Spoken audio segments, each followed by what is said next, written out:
Halo, willkommen. Selamat datang di channel di Halo semuanya, apa kabar? Ketemu lagi nih Nini Dini and Juju and Dini. Nini. Kemarin kita baru aja nonton film yang bagus banget ya, Din. Bagus. Filmnya Buya Hamka. Iya benar. Ya mungkin anak-anak Gen Z nggak begitu familiar sama nama Buya Hamka. Betul. Tapi buat kita yang lahir di era 80, 90-an sampai 2000 kayaknya Iya. masih relate ya? masih relate ya. Apalagi yang suka baca novel ya. Iya, benar. Tenggelamnya kapal Van der Wijk Iya, di bawah lindungan lindungan Ka'bah Ka'bah gitu. I grew up with that novels. Iya, Ya. yes. Baca semua novel karangan Hamka. Iya benar banget. Dan Hamka ini memang selain beliau ini sebagai pujangga ya Baju, beliau juga alim ulama ya Baju. Ya sebenarnya lebih tepatnya beliau alim ulama yang menjadi Betul, pujangga. yang menjadi Din. pujangga. Masa benar. alim ulamanya cuma jadi sambilan. Oh iya benar. Tapi emang beliau praktisi sih Baju. Apa namanya kayak sastra. belajar gitu ya. Belajarnya itu emang ilmu agama yang Iya, cerita iya. filmnya kan. Dan gitu. dari keluarga yang sangat religius, Nah, terpandang, berpendidikan betul. tinggi, Iya. dan orang tuanya itu, ayahnya itu bacaan bukunya, luar biasa kitabnya itu. kitabnya Wow. banyak, perpustakaannya penuh. Iya. Di betul. zaman itu Iya, mungkin sebelum orang merdeka loh, tua Baju. orang tua saya ya Mm-mm. itu masih nyangkul, nggak sekolah gitu kan, nggak kenal buku. Iya, jadi itu apa namanya sebelum merdeka tahun 1930-an 1920-an lah berarti kan yang Baju ayahnya mbah Hamka ya. mbah kita ya, Din. Mbah kita dan ini kita bicara Hamka berarti ayahnya Hamka itu aku mau apa namanya menyoroti itu maksud aku Baju. Di zaman segitu tuh udah ada gitu, udah punya buku segitu banyak gitu Baju. Udah berpendidikan. Benar.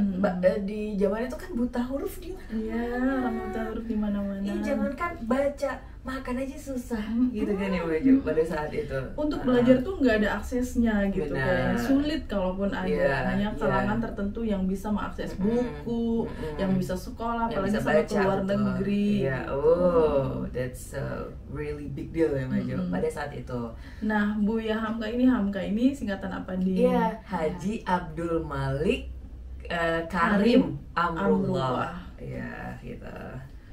Disingkat jadi disingkatnya Hamka. Hamka. Dan dipanggil Kayak nama Buya. penanya gitu ya Baju. Nggak sih Hamka. oleh Hamka gitu. Huruf besar semua. Iya, huruf besar semua, terus A-nya tuh Amrullah. Jadi Hamka, ada K-nya terus Amrullah gitu. Tulisannya kemarin kan ya di skrip-skripnya beliau yang beliau pakai mesin tik masih ya Baju ngetiknya tuh.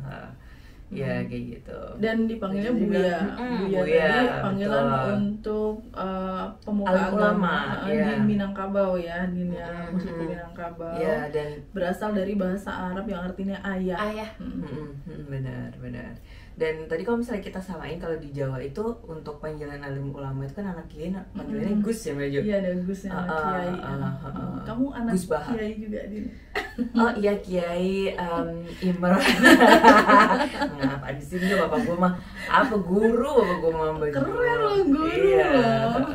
Orang tua gue mah lulusan SR, Din, sekolah rakyat. Itu banget iya. Sekolah rakyat yang katanya masih pakai papan tulis Papan kecil tulis, gitu. iya. Cerita-cerita gitu bapakku. Dan kapur Baju Kapur, iya sampai kemana-mana bawa kelilipan. kapur. Iya sampai kelilipan saking ininya. Terus nanti kan dari sekolah bawa kapur nih, Iya. ditulis di papannya itu. Nanti dari sekolah menuju rumah itu sekian kilometer, Din. Iya. Dan itu kalau hujan luntur tuh tulisannya. Makanya iya. Dan kalau misalnya apa namanya si kapur itu kan terbatas cuman segitu doang ya Baju. Jadi banyak yang mau dicatat dan itu tuh terbatas hanya segitu doang gitu. Jadi orang zaman dulu tuh pintar Baju. Iya, luar biasa Iya. semangatnya. Dan daya serap daya ingatnya itu gila. Dan dari film Hamka ini yang kita barusan nonton, kita salut banget sama Vino G. Bastian ya, bagus ya Iya. aktingnya. Dan aku Laudia Cynthia Bella juga banget. bagus. Dan aku shout out to the makeup artist Baju. Ya kan waktu awal-awal sini itu kan Hamka waktu tua kan yang di Iya, penjara yang itu. udah Iya. sepuh banget. Iya, dan benar. itu ini Vino gitu, oh iya dong Vino gitu. Udah kayak make up artis Hollywood Iya, ya, udah bener. mendekati natural lah ya, mendekati ya, meskipun masih kelihatan masih agak kasar ya, masih kelihatan kayak tempel-tempelan. Benar, gurat-guratnya tuh kelihatan kayak yang di make up gitu loh. Kayak di make up dan kayak ditempel-tempel yang banyak lemak-lemak. Iya, kayak kerut-kerutannya itu juga. Terus kita juga bisa ngelihat di situ tuh bahwa orang-orang hebat di masa itu ya, yang sampai sekarang bisa terkenal, itu they are come from very wealthy family, yes. kan? They are very high educated gitu lah people udah enak gitu, udah nyaman gitu nyaman dalam arti banyak gitu ya, pendidikannya ya, apa namanya, kehidupannya yang banyak daripada baru ngeliat rumahnya aja udah kelihatan mereka meskipun di kampung ya kan waktu itu di Sorong gitu, meskipun itu juga kayak gambaran aja gitu kan, tapi udah kelihatan di zaman segitu rumah kayak gitu tuh mewah banget, meskipun literally mepet sawah. Ya kan, tapi bagus ya baju. Rumahnya udah bagus banget ketika rumah-rumah yang lain mungkin masih pakai pagar bambu itu Din ya, masih pakai tembok aja udah orang kaya, apalagi rumahnya sampai segedong itu rumah orang tua Hamka. Betul. Nah, kita mau ngomongin quote-quote nih ya Baju, yang bisa kita petik. Kata Baju barusan.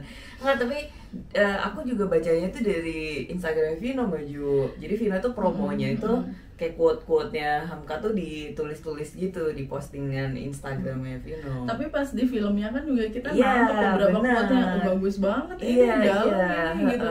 Dan film yang bagus tuh yang seperti itu Din, yang dialognya itu berisi gitu. Bukan cuma halo apa kabar gitu doang ya ada kayak gitu. Tapi ada sebagian dialog yang bikin penontonnya berpikir dan akhirnya jadi lebih pinter gitu. Iya, benar gitu, kayak quote-nya dia yang Hamka bilang itu, ini yang aku ingat aja Baju, yang juga nempel ke aku gitu kan. Jadi scene-nya itu pas temen lamanya ketika mereka berdua sedang naik haji itu di kapal bareng gitu, itu tuh nyamperin Hamka gitu Baju, pas Hamka kan ini pimpinan Muhammadiyah gitu kan. Nah, si temen ini Bandung kalau nggak Jawa Barat gitu. Nah, Hamka kan yang Sumatera. Terus ketemu tuh gitu, udah saling tukar kabar, cerita, kamu masih ingat nggak ada cewek yang itu gitu, yang selain yang merah itu gitu, seandainya gitu, ada kata-kata seandainya gitu. Si yang selendang merah itu bunuh diri, seandainya baru nah gitu. Terus Vino bilang dipotong sama Vino itu langsung dipotong. Kok Vino sih? Hamka ya kan. Sama Hamka itu langsung dipotong kalimat temannya itu. Tidak ada kata seandainya gitu. Semua itu sudah Allah tentukan sesuai porsinya gitu. Dalam banget. Kayak kita tuh kalau misalnya bilang seandainya itu ya nggak apa-apa, itu normal. Tapi nggak ada gitu sebenarnya seandainya itu, karena Allah tuh udah ngatur itu, udah garisnya itu gitu gitu. Apalagi untuk sesuatu yang udah terjadi. Benar. Nah, maksudnya itu Din, udah terjadi, nggak usah bilang seandainya. Seandainya tadi kamu nggak sama dia misalnya, seandainya tadi kamu nggak naik kapal gitu, nggak bisa. Seandainya dia jadi sama kamu kan dia jadi nggak bunuh diri. Nah maksudnya gitu kan. Gitu ya, tapi nggak ada seandainya. Seandainya bagus tuh. Jadi kadang-kadang kan kita mengalami sesuatu ya, terus kan nanti ada orang-orang yang menyalahkan kita, seandainya kamu nggak gitu, seandainya kamu nggak gini gitu. Padahal ya elah itu udah terjadi loh, nggak perlu pakai seandainya.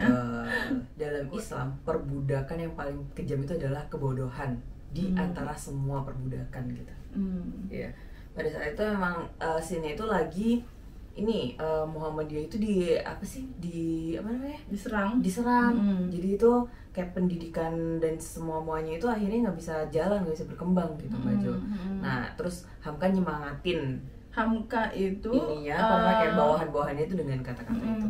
Karena dia bergerak di bidang jurnalistik jadi tujuannya memang untuk mencerdaskan kehidupan bangsa dengan tulisan-tulisan yang bermutu. Ya, dia juga jadi pemret kan, nggak salah kalau zaman sekarang namanya pemret ya. Pimpinan redaksi. Pimpinan redaksi harian, aduh lupa, Nusantara apa Suara gitu. Rakyat apa Oh, Suara namanya ya? Rakyat. Suara Masyarakat. Suara Masyarakat. Masyarakat gitu. pakainya SJ Iya, gitu ya. SJ, Masyarakat. Masih ejaan lama. Ejaan jadwal. Kayak gitu. Jadi yang paling berat itu kebodohan iya, ya kan? Kayak Imam Syafi'i ya Baju. Jika kamu Jika kamu tidak mampu menanggung beratnya belajar, maka kamu akan menanggung beratnya kebodohan. Iya, Ya, karena kalau gitu. sekarang aja nih ya Din ya, kalau kita misalnya saya kan bodoh dalam hal IT misalnya, tapi mau nggak mau harus belajar IT. Terus saya karena kebodohan saya nggak mau belajar, akhirnya keseret-seret dong, nggak bisa apa-apa dong. Nah itu lebih berat tuh daripada belajarnya sendiri. Masih mending belajar aja. Iya gitu benar-benar kan. itu maksudnya di situ. Terus itu juga andalannya Pak Hadi Baju. Oh, Serius? bos. Iya. Sering banget gue ngomongin Pak Hadi sih ya. itu tuh ini. Ya sebenarnya kalau misalnya ngasih apa namanya itu Baju kelas pertama sebelum ini kan ada kayak sambutan gitu sama orang tua gitu kan Baju. Nah itu pasti quote itu andalan udah. Aku sampai hafal. Quote lagi gitu. Template itu dia. Udah template apa nih? Kayak Oke. Selanjutnya ini ada nih quote yang Baju banget. Jadi aku tadi waktu ngasih tau ke Baju ya, itu tuh udah aku love gitu teman-teman kan. Soalnya waktu aku baca tuh lagi Baju banget gitu. Gue jadi, banget ya. Kayak Baju sering banget juga cerita ke aku, itu tuh ya kurang lebih masih nyerempet ke hal-hal ini gitu. Jadi gimana buatnya Ding? Dibaca aja nggak apa-apa. Ya udah, aku bacain aja biar tidak ada yang terlewat ya teman-teman. Jadi salah satu pengkerdilan terkejam dalam hidup itu adalah membiarkan pikiran yang cemerlang menjadi budak bagi tubuh yang malas, yang mendahulukan istirahat sebelum lelah. Tuh, bener. Kuat bahasa Inggrisnya ada tuh Din yang berkembang Din. Gimana? I don't stop when I'm tired. I stop when I'm done. Oke. Kan? Iya benar. Ya masuk. Saya nggak berhenti ketika saya lelah, saya berhenti kalau udah selesai gitu. Nah menurut Buya Hamka juga gitu. Selesai itu kan bisa diartikan mati ya Mbak Jo. Selesai ya bisa. Iya nggak sih. Jadi kita tuh hidup tuh berjuang terus gitu. Atau goalnya dia udah tercapai. Iya. Nah kamu goalnya belum tercapai, udah main nonton drakor padahal iya dong gitu. Goalnya belum, videonya belum selesai nih, udah drakor duluan. Iya. Apalagi sekarang lagi ngikutin tuh Baju, lagi ongoing. Yang kemarin aku nggak nonton soalnya. Ya, jadi kita ulangi lagi nih ya, intinya adalah salah satu pengkerdilan terkejam dalam kehidupan itu membiarkan orang-orang yang sebenarnya pinter tapi menyerah gara-gara dia mendahulukan istirahat dibanding berjuang dibanding lelah. Dia udah capek aja udah gitu. Capek ya udah gitu. Nah, itu tuh milenial ke bawah tuh juga gitu. Iya. Ya gue ya kan. Ya gue juga. Strawberry generation zaman itu dia. Iya itu benar. Ini berlawanan dengan hustle culture ya. Berlawanan banget, berkebalikan. Tapi benar apa yang disampaikan oleh Buya Hamka. Dan apa namanya masalah tiduran ini bukan tiduran ya, kayak jam tidur maksudnya. Itu tuh udah sering banget ya Baju cerita ke aku gitu. Jadi Baju pernah bilang soalnya aku tuh pernah ngerasa ada di titik kalau misalnya aku tidur itu tuh ada yang aku lewatin dan jadi sayang banget gitu. Ya aja. You're too hard on yourself sometimes. Gitu loh kadang-kadang tuh aku tuh gitu. Ya, tapi kalau kata dosen aku dia lebih baik kamu keras pada dirimu sendiri daripada kamu keras pada orang lain. Iya, but then you have to love yourself too, Baju. Kadang-kadang tuh kayak you should gitu, laid back gitu loh, kayak santai-santai sama. Aku juga kelompok. Iya sih. Sambil nonton MasterChef sana gitu. Iya, MasterChef Australia, jurinya meninggal. Yang aku tonton tiap hari itu di Jon Frilo itu juri terbaik menurut aku yang he always brutally honest gitu loh sama peserta itu, hampir kayak Chef Juna. Sudah nyelamat belum? Belum. Ya Allah. Jauh ke Australia. Bawa gula sama itu jangan lupa kalau mama tuh ya di kampung gitu tuh, kalau misalnya ada orang meninggal itu kan bawa gula sama apa? Biasanya gula aja sih, maju nggak gula sama beras atau kalau gula sama minyak gitu. Bawa yang manis-manis gitu. Ya gula ya. Iya, jadi kan kalau misalnya kan dipakai buat ngasihin itu maju. Kalau selamatan kan orang Jawa ada. Oh iya, buat ngasih teh gitu. Iya. Lah kenapa jadi ke kenapa gula ya? Kenapa jadi UI gitu sih?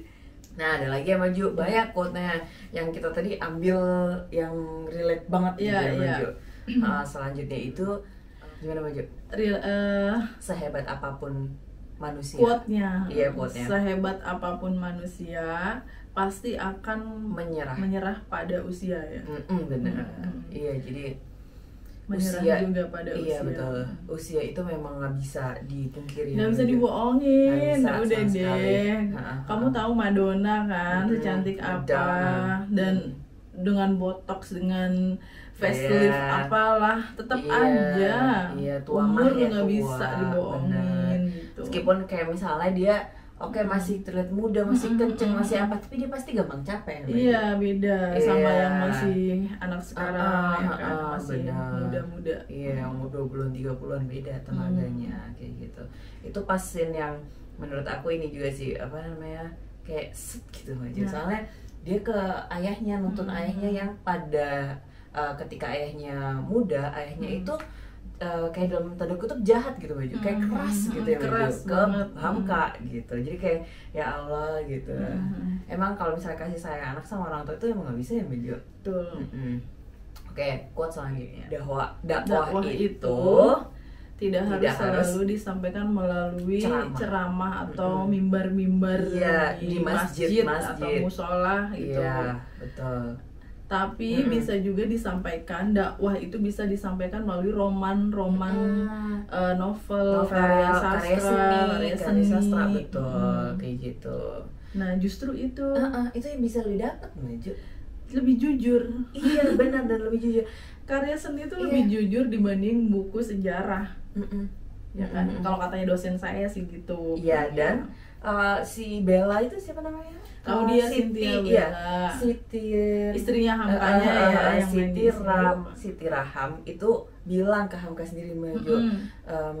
Jadi Siti Raham tuh kayak denger gitu sini di pasar tuh bilang kalau misalnya novel yang dibaca sama orang-orang itu bilang gini, ini pendakwah kiai tapi kok nulisnya romance menye-menye gitu, ada yang apa namanya termehek-mehek gitu, ada pemuda yang tergila-gila dengan kayak gitu sih. Si Bella sendiri tuh bilang ke Bella lagi Siti Raham itu bilang ke Hamka, terus Hamka jawabannya ya itu tadi nggak jauh beda sama baju, seingat aku. Jadi seni itu lebih jujur gitu. Soalnya aku juga waktu SMP dan SMA itu aku ngikutin banget novelnya Karabi gitu. Coba namanya Habibur Rahman El-Shirazi. Ininya nama penanya, tapi yang nggak tahu itu nama aslinya siapa.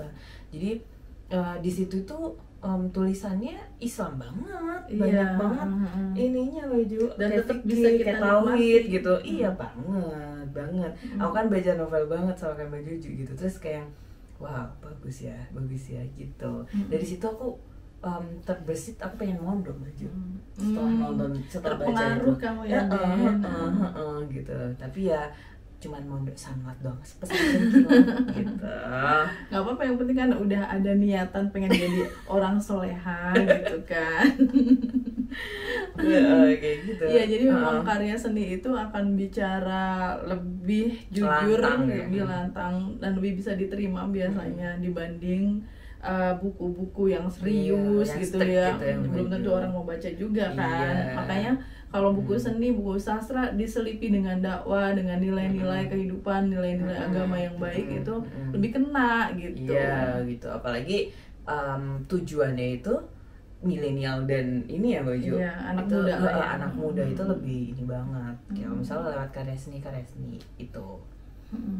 Terus ada beberapa hal yang kita kagumi iya, dari sosok Buya Hamka selain dari pendidikannya, sifatnya, sebagainya ya.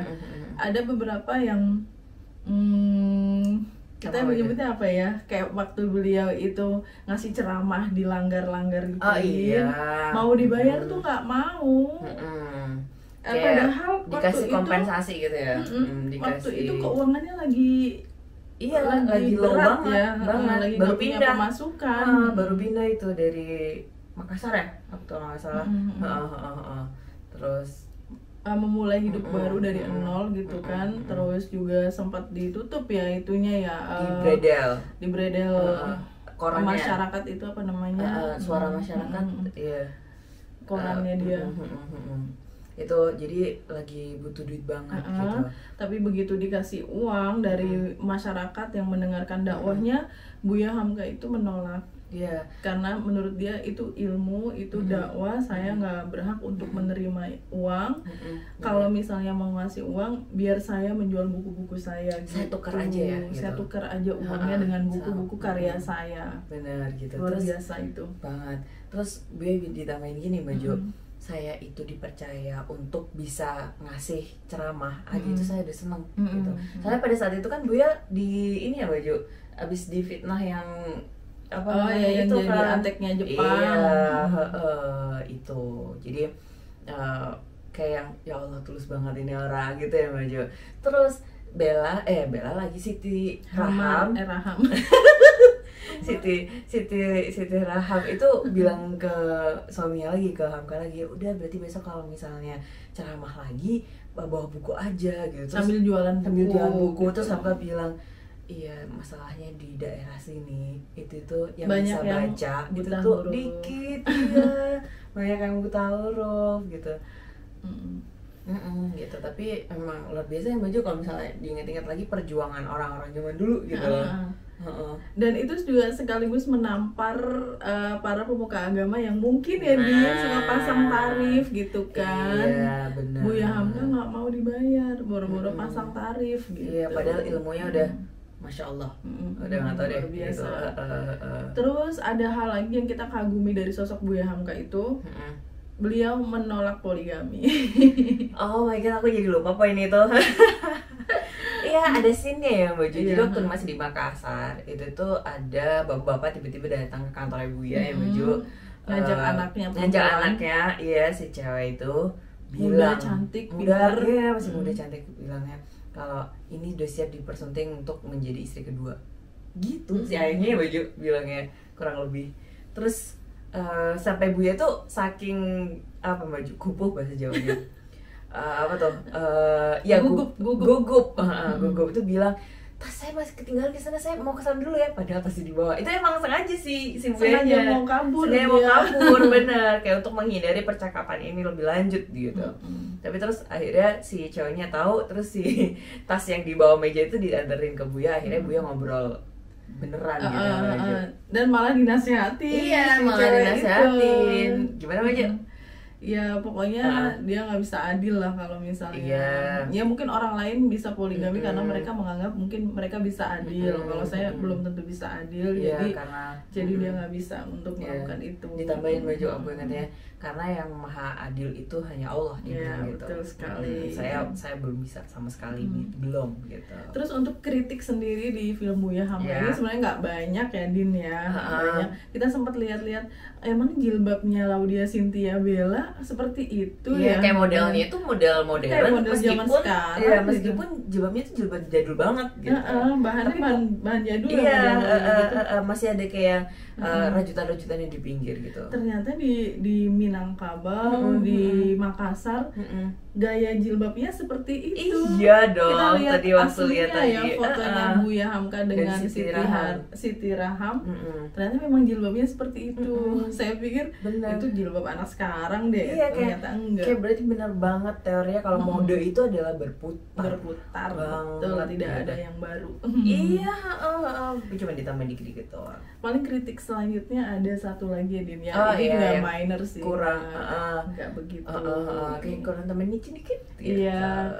Yang memerankan Bung Karno itu Anjasmara. Iya. Menurut saya kurang cocok gitu ya. Itu kan baju pribadi kurang sih. Cocok doang sih karena mungkin auranya tuh buat kita seorang sosok Bung Karno itu yang dari wajahnya gitu. aja, dari gesturnya aja udah I am the leader gitu, kayak gitu. Nah itu kurang di situnya ya. Oke, kayaknya udah cukup Dedin ya, panjang banyak banget ngomongin Hamka, masya Allah. Kalau misalnya masih mau lihat, kayaknya by the time ini video diluncurin masih masih diputar sedikit lah. Kayak tinggal last time gitu, teman-teman bisa buru-buru lihat. Ya pokoknya kalau untuk film Buya Hamka ini bagus banget buat teman-teman yang suka film sejarah, yang suka sama film-film yang berbobot dalam hal ilmu pengetahuan, ya benar ya, dan syarat agama juga. Iya. Oke, terima kasih sudah menonton. See you next time. Bye. Thank you for watching. Cheers.